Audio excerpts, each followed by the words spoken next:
Presiden Joko Widodo mengajak para pemimpin perusahaan dunia untuk berinvestasi di Indonesia. Ajakan ini disampaikan Presiden saat membuka World Economic Forum on East Asia di Jakarta.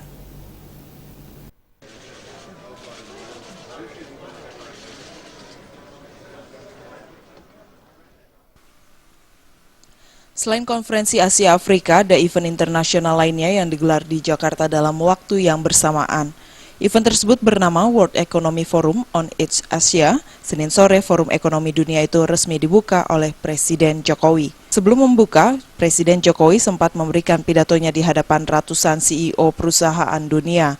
Dalam pidatonya, Presiden mengajak para pemimpin perusahaan dunia tersebut untuk berinvestasi di Indonesia.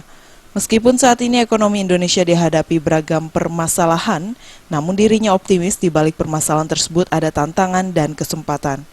Selain menawarkan kesempatan berinvestasi yang besar, Jokowi juga memberikan jaminan dari dirinya sendiri kepada investor. Jaminan tersebut dengan menyuruh para investor untuk menelpon dirinya jika menemukan masalah ketika berinvestasi di Indonesia. I have asked my ministers to listen. But I hope that after spending this week in Jakarta, you will also see our amazing opportunities. Please come and invest in Indonesia. If you have any problem, call me.